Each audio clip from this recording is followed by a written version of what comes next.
আমরা দেখলাম ত্রিপুরাতে একটা প্রোগ্রাম, এটা কিসের প্রোগ্রাম? প্রথমে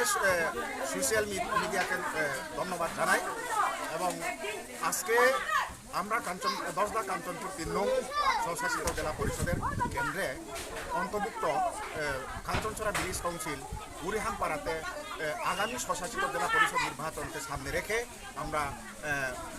অ্যাওয়ারনেস প্রোগ্রাম বা প্রচার অভিযান শুরু করেছি এবং আজকে এই প্রচার অভিযানের মাধ্যমে আমি দেখতে পাই যে এই কাঞ্চনছড়া ভিলেজ কাউন্সিলের চাকমা এবং রিয়াং মিশ্র বস্তি এই জায়গাতে আমরা আসার পর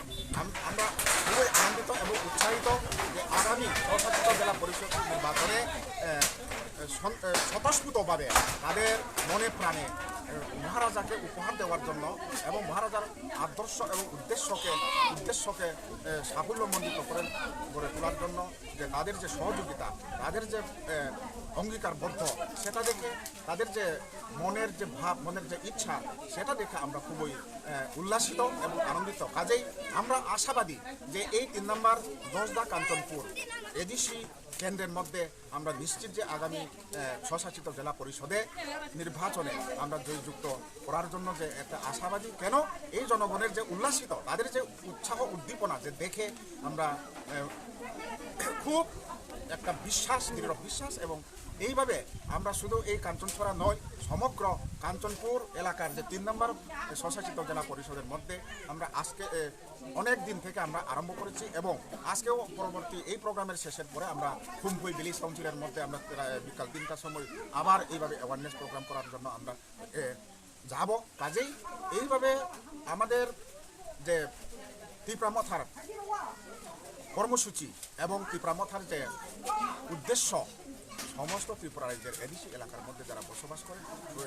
সমগ্র ত্রিপুরাবাসী 19টা জনগোষ্ঠীর অদূর ভবিষ্যতের আমাদের সাংবিধানিক অধিকার এবং আমাদের মৌলিক অধিকার, বিশেষ করে মহারাজার যে কেন্দ্র সরকারের সঙ্গে যেটা চুক্তি করেছেন, সেটা যেন অতি সত্বর যেন বাস্তবে পরিণত হয়, সেই দিকে লক্ষ্য রেখে আমরা আজকে এখানে আপনাদের সঙ্গে আলোচনা।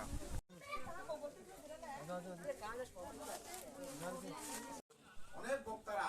বিভিন্নভাবে যারা রিয়াং আছে তারা বোঝার জন্য একটা চেষ্টা করেছেন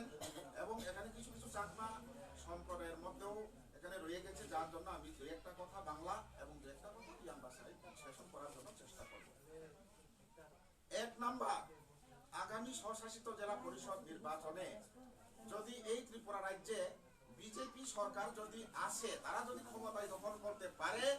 প্রথম তাদের কাজ হবে এডিসি মুক্ত করে দেওয়ার জন্য। এই দাবি আজকের দাবি না, এটা বামফ্রন্ট ৩৫ বছর যখন অপশাসন এই ত্রিপুরা রাজ্যের মধ্যে পরিচালনা করে